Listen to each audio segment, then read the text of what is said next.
જય શ્રી કૃષ્ણ, જય દ્વારકાધીશ. આગલા વિડીયોમાં આપણે જોયું હતું કે મહાત્મ્યજીના ભાગવતજીનું જે મહાત્મ્ય છે એમના 1થી લઈ અને 13 શ્લોક વિશે આપણે જાણ્યું. હવે આગળના જે શ્લોકો છે એના વિશે આપણે સમજીએ. શુકમ નત્વા વદન સર્વે સ્વકાર્ય કૌશલા સુરા કથા સુધામ પ્રયચ્છસ્વ ગૃહિત્વે વસુધામિમામ. દેવતાઓ પોતાનું કાર્ય સાધવામાં કુશળ હોય છે, તેથી પણ અહીં એ સૌએ શુકદેવજીને નમસ્કાર કરીને કહ્યું કે તમે આ અમૃત લઈ લો અને બદલામાં કથામૃત આપો. એવં વિનિમયે જાતે સુધારાજ્ઞા પ્રપીયતામ પ્રપાસ્યામો વયમ સર્વે શ્રીમદ્ભાગવતામૃતમ. આ રીતે પરસ્પર વિનિમય અદલા બદલી થઈ જવાથી રાજા પરીક્ષિત અમૃતનું પાન કરશે અને અમે સૌ શ્રીમદ ભાગવત રૂપી અમૃતનું પાન કરીશું. ક્વ સુધા ક્વ કથા લોકે ક્વ કાચ ક્વ મણિર્મહાન બ્રહ્મરાતો વિચાર્યેવમ તદા દેવાંજહાસઃ. આ સંસારમાં ક્યાં કાચ અને ક્યાં મહામૂલ્ય મણિ, ક્યાં અમૃત અને ક્યાં કથા, આમ વિચારીને શ્રી શુકદેવજીએ તે સમય ઉપવાસ કર્યો, દેવતાઓનો ઉપવાસ કર્યો.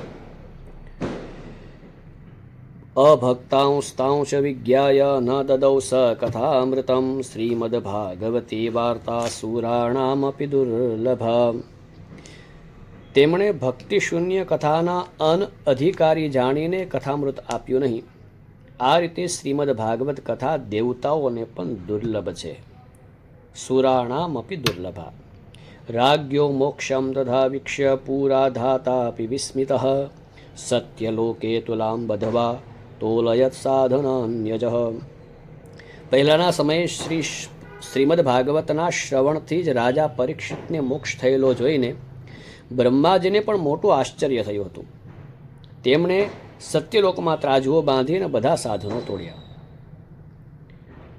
લઘુન્યાની જાતાની ગૌરવેણ ઇદમ મહત તદા ઋષિગણઃ સર્વે વિસ્મયં પરમં યયુઃ. અન્ય બધા જ સાધનોના તોલમાં હલકા ઉતર્યા, પણ પોતાની મહત્તાના કારણે ભાગવત જ બધા કરતાં ભારે રહ્યું. આ જોઈ બધા ઋષિઓ ભારે વિસ્મય થયું. મેનિરે ભવદ્રૂપમ શાસ્ત્રમ ભાગવતમ કલો પઠનાત શ્રવણાત સદ્યો વૈકુંઠ ફલદાયકમ. તેમણે કળિયુગમાં આ ભગવાન રૂપી ભાગવતને જ વાંચવા સાંભળવાથી તે તત્કાળ મોક્ષ આપે છે એવો નિશ્ચય કર્યો. સપ્તાહેન શ્રુતમ ચેતત સર્વથા મુક્તિદાયકમ શનકાદ્યે પુરા પ્રોક્તમ નારદાય દયા પરે. સપ્તાહ વિધિ સાથે શ્રવણ કરવાથી આ ભાગવત નિશ્ચિતપણે ભક્તિનું પ્રદાન કરે છે. પહેલાના સમયે આ કથા દયાપરાયણ સનકાદિએ દેવર્ષિ નારદજીને સંભળાવી હતી. અદ્યપિ બ્રહ્મ સંબંધાત છૂતમેતત સુરર્ષિણા સપ્તાહ શ્રવણ વિધિ કુમારે સ્તસ્ય ભાષિતઃ. જોકે દેવર્ષિએ એ પહેલાં આ કથા બ્રહ્માજીના શ્રી મુખે સાંભળેલી, પરંતુ સપ્તાહ શ્રવણની વિધિ તો સનકાદિએ જ તેમને કહી સંભળાવી. શૌનક ઉવાચ. શૌનકજીએ પૂછ્યું, લોક વિગ્રહ મુક્તસ્ય નારદસ્યા સ્થિરસ્ય ચ વિધિ શ્રવે કુતઃ પ્રીતિ સંયોગ કુત્ર તે સહ. શૌનકજી પૂછે છે કે સાંસારિક પ્રપંચથી મુક્ત અને વિચરણશીલ નારદજીનો સનકાદિની સાથે સંયોગ ક્યાં થયો અને વિધિ વિધાનના શ્રવણમાં તેમને કેવી રીતે પ્રીતિ થઈ. સૂત ઉવાચ. અત્ર તે કીર્તયિષ્યામિ ભક્તિયુક્તં કથાનકં શુકેન મમ યત પ્રોક્તં રહ શિષ્યં વિચાર્ય ચ.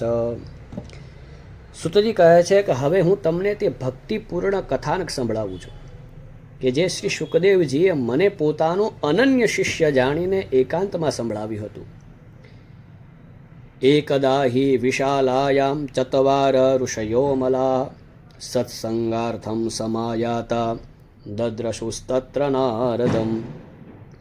એક દિવસે વિશાલપુરીમાં તે ચારે નિર્મળ ઋષિઓ સત્સંગ માટે આવ્યા અને તેમણે ત્યાં નારદજીને જોયા. કુમારા ઊચુઃ કથમ બ્રહ્મંદિનમુખઃ કુતશ્ચિંતાતુરો ભવાન ત્વરિતમ ગમ્યતે કુત્ર કુતશ્ચાગમનમ તવ.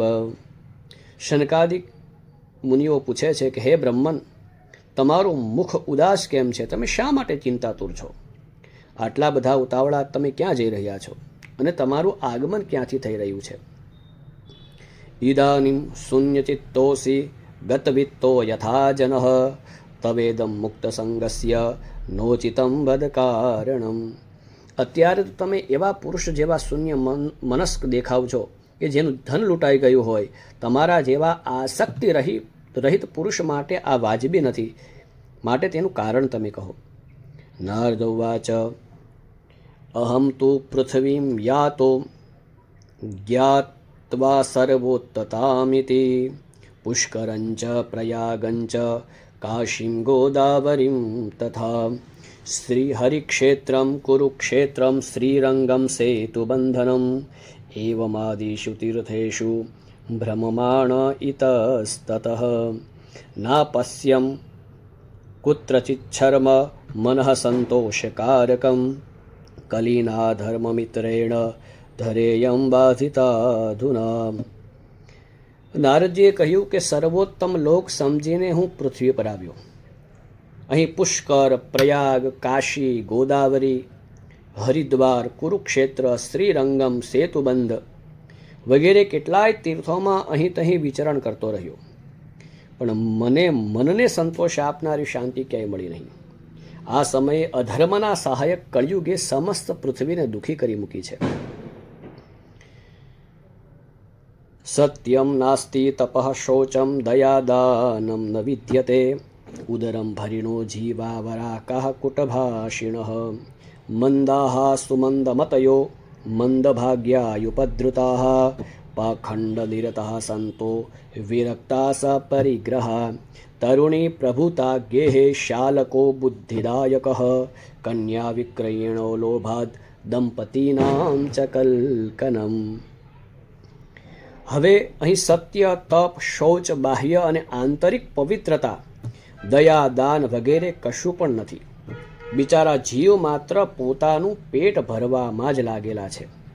તેઓ અસત્યભાષી, આળસુ અને મંદબુદ્ધિ, ભાગ્યહીન અને ઉપદ્રવગ્રસ્ત થઈ ગયા છે. જેઓ સાધુ સંત કહેવાય છે તેઓ પૂરા પાખંડી થઈ ગયા છે. જોવામાં તો તેઓ વિરક્ત લાગે છે, પરંતુ પત્ની, ધન વગેરે બધાનો પરિગ્રહ કરે છે. ઘરોમાં સ્ત્રીઓનું રાજ્ય છે. શાળાઓ સલાહકાર બન્યા છે અને લોભથી લોકો કન્યાનો વિક્રય કરે છે અને પતિ પત્ની વચ્ચે કંકાસ થયા કરે છે. ત્યાર પછીના શ્લોકની અંદર કહે છે આશ્રમો યવને વૃદ્ધાસ તીર્થાની શરિતસ્તથા દેવતાયતનાન્યત્ર દુષ્ટેર્નષ્ટાની ભૂરિશઃ. મહાત્માઓના આશ્રમો, તીર્થો અને નદીઓ પર યવનો વિધર્મીઓનો અધિકાર થઈ ગયો છે. તે દુષ્ટોએ ઘણા દેવાલયો પણ નષ્ટ કરી દીધા છે.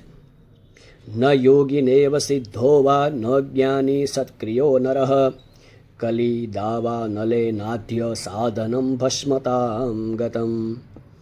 અત્યારે અહીં ન કોઈ યોગી છે કે ન કોઈ સિદ્ધ છે, ન જ્ઞાની છે અને ન તો કોઈ સત્કર્મ કરનારું.